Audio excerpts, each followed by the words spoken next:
Hello guys, welcome sa video natin. Today I'm gonna be talking about the social media manager's actual job. Ito yung mga example ng job ko guys. So today I'm gonna be also revealing my Facebook page natin guys. So kung ano ba yung Facebook page na ginagamit ko ngayon, okay?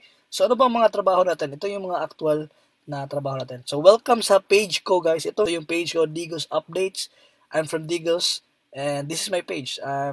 If you're from Digos, kung student kita na you're from Digos and now you know na ako ang admin and ako ang owner ng Digos Updates. I started this channel, I started this Facebook page, I don't know if I can see this one, siguro mga 2 years ago. And then, meron na siyang 14,548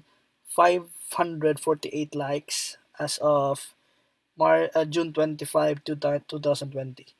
So, guys, ito talaga yung nagbigay din sa akin ng isang success kasi nga kung may mga client na nagtanong sa akin na may experience ka ba in managing Facebook page with over 10,000 likes or 14,000 likes, and isend ko lang tong link na to sa kanila, sabihin ko ako ang owner nito, and then isang malaki talagang factor na meron kang page na ganito. So ito talaga yung Facebook page na ginamit ko ever since. And yeah, if you're from, this will also give you an idea if you're living in Makati, if you're living in Manila, if you're living in Cebu, or anywhere in the Philippines, or in Taguig, wherever you are, pwede kang magawa ng Facebook like, let's say for example, Taguig updates, or Makati updates, or depende kung saan lugar mo gusto, Cebu updates. So yan, ginawa ko yan, Digos updates. Parang wala lang, parang first ko is that hindi naman talaga siya parang media na style. Ang ginawa ko, as you can see sa mga post ko dyan, puro mga, I don't know if you can understand this. Hello, sir. May gwapo diri, sir. So, ito yan, related sa picture. Pero nakita mo dyan, ang mga reach nila, ang daming shares, di ba? Ito rin, no pen, no gain. Yung mga nonsense talaga, pero ang daming engagement din, guys. So, as you can see here, people reach from May 28 to June 24, 100,000 people, oh. And post engagement is 28,000. Page like is 505, which is 58% higher. So, everyday may likes na ko dyan, guys. So, yan. Kung gusto nyong, kung gusto nyong gumawa ng page na sarili nyong page, itry nyo rin para mapakita rin yun sa boss mo kung need nila ng mga feedback or mga portfolio na pwede mong gamitin. Ito pala, 5 years ago pala, October 18, 2015. Okay? Next is, so ano bang ginagawa ng mga social media managers? So, I'll be showing you kung ano bang ginagawa natin, okay? So, as you can see here, kung sa Facebook page lang tayo mga focus kasi most of the time naman din ang mga brands talaga is nasa Facebook din. So, for example, if you're managing this one, ito yung makikita mo. So, kung admin ka, makita mo yung kung people reach, makita mong ilang tao nag-engage din sa post mo. So, what are you going to do is you can also click this one sa share. Makita mo kung sino nag-share. Yun, sinlingan mo. Yun. So, makita mo dyan. So, as social media managers, kasi may mga nag-like din yan sa post mo. For example, this one. May mga nag-likes din yan na, ito sila, na hindi pa naka-like sa Facebook page mo. So, social media manager is, kailangan mo silang invite din to like your page. So, in order for you to do that, is you click on here sa like, and then, i-click mo siya manually. Okay? So, this one, wala siya nag-like. So, invite natin. So, pag once we click ko yung invite, guys, ang sasabihin ni Facebook is, hello, parang ganun, hello, Hyacinth, Digos Updates invited you to like their page. Parang ganun, yun makita nila sa notification nila. Then, invite. And then, of course, medyo mahirap din yung gawin kasi pag may 1 million likes dyan, manual mo, hindi mahirapan ka rin, diba? So, may tatawag din tayong tools. Pero I don't know if pwede pa to siya gamitin sa Facebook kasi nga, mahirap din mababan ka rin. So, for example, ito yung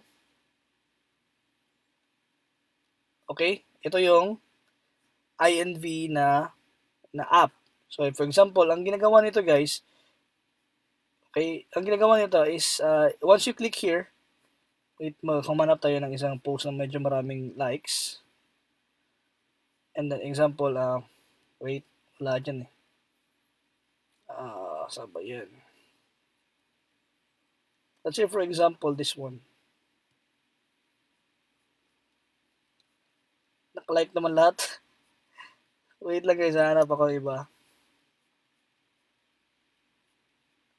As you can see, mga nonsense yung mga post ko guys. Mga nonsense talaga. puro mga memes lang talaga. Eto, medyo marami na walang nag-like. Instead of doing this invite manual, you can click here to subscribe. Hindi, joke. Click mo lang yan, and then it will automatically invite people to like your page. Yan ang ginagawa ko. So, ito yung invitelikeComment.com.